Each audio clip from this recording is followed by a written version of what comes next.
Hey everybody, it's Cyborg, joined once again by Temp, and we have today the Injustice Year 5, issue number 6.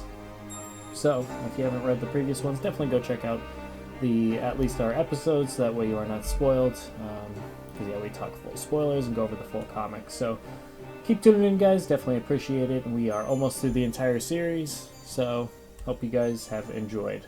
Let's go ahead and jump right into the issue here.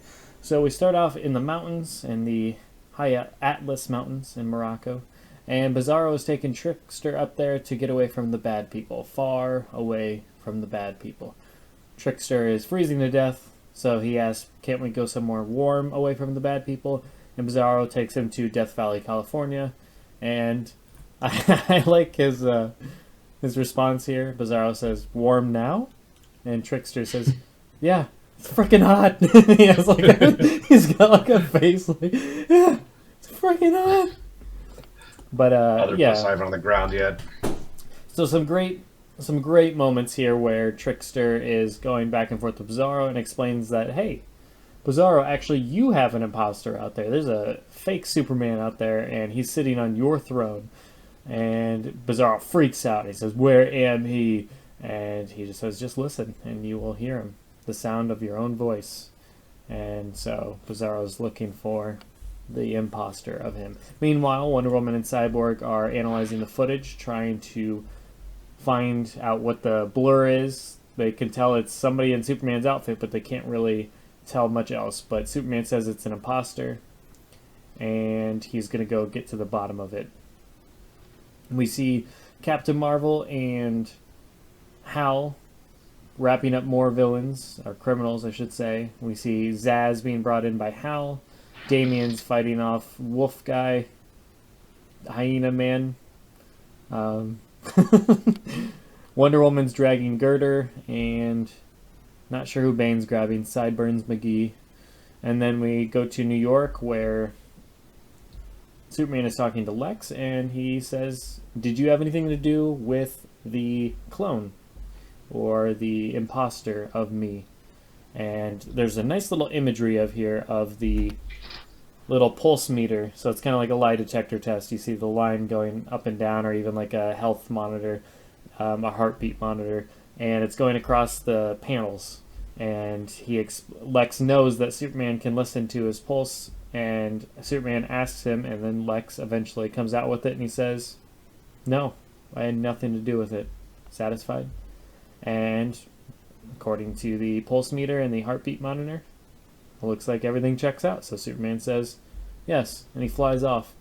And you can barely make it out, but on the side of Lex's head after Superman has left, there's just the tiniest little bead of sweat. I like that little thing. I did not see that. That is a good catch. Yeah. I did not notice that.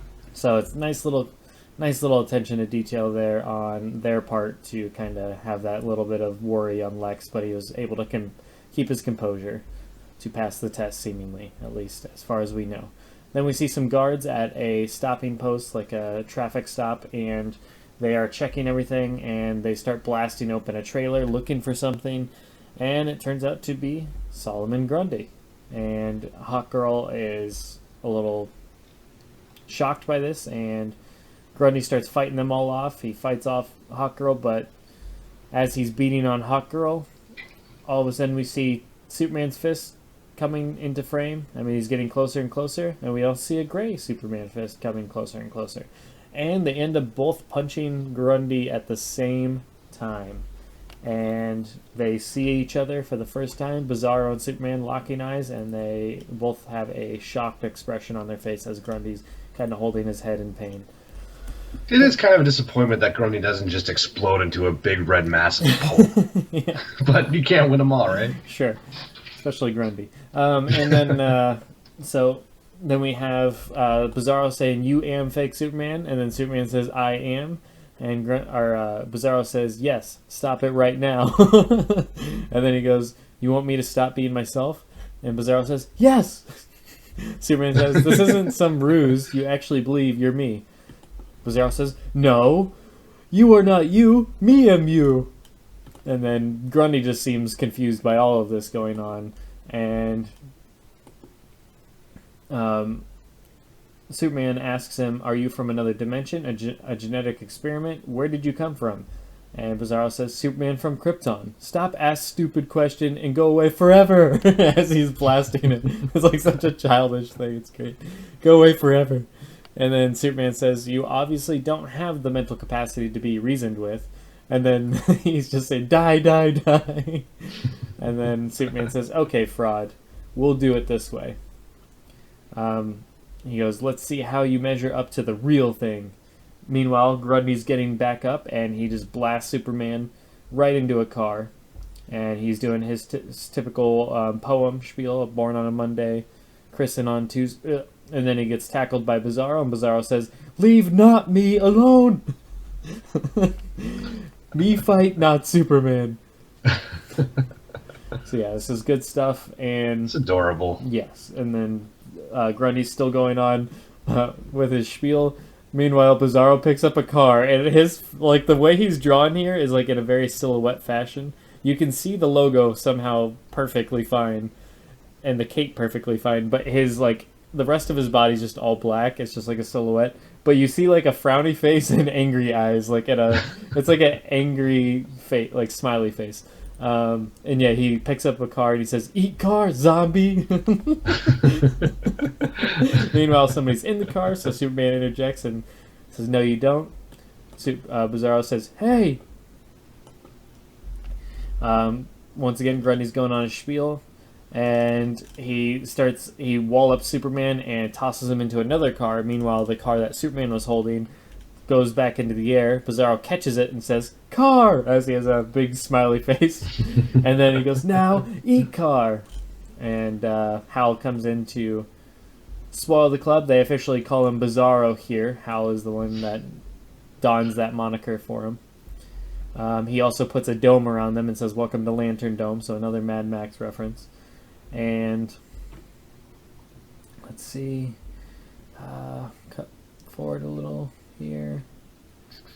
So they're fighting inside the dome, and Bizarro takes off. Grundy stops Superman from chasing Bizarro, and then this pisses off Superman, and he says, "Grundy, I've had enough of you."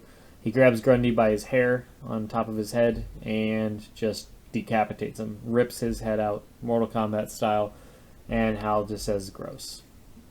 Superman looks at it, Grundy's head, tosses it on the or he's holding it, and yeah, so he just decapitated him, and then he tells him to grab the body because obviously he can regenerate, so he's not dead forever, but they got to figure out a way to stop him long term so that way he's not continually a thorn in their side. We cut to Cadmus Labs, and Lex is trying to figure out, how to create more of the pills. Meanwhile, Superman comes in carrying his body, throws it down, throws the head down in front of Lex, and says, "Figure out a way to get him on our side, get him part of the regime." And Lex asks him, "What do you want me to do? Brainwash him?" And Superman says that's a start as he takes off. So good issue. I like this issue. It was good. It is. The art had a couple. It was overall good, with a few very glaring blemishes. I want to second that. I really do like the art of Bizarro when he's throwing the car. That is really good shit. Just the angry face, yeah, good shit. The art overall for the issue is really good. I mean, this is once again solid art. What were your blemishes? The big blemish was Solomon Grundy's rope around his neck. Oh yeah, that looked really weird. As I noticed that as well. It doesn't look like rope. It looks like bread loaves or something like all. It looks like intestines. Yeah, that too. And like whoever had or owned these intestines had a big lunch or some shit, because it just keeps getting bigger and bigger every panel. Yeah. It was just normal rope in the other. In the previous chapter, it looked fine. Yeah. So it's like, what? Like, whoever was drawing the rope just went home that day. Other than that, Sinestro looks like shit in the previous panel.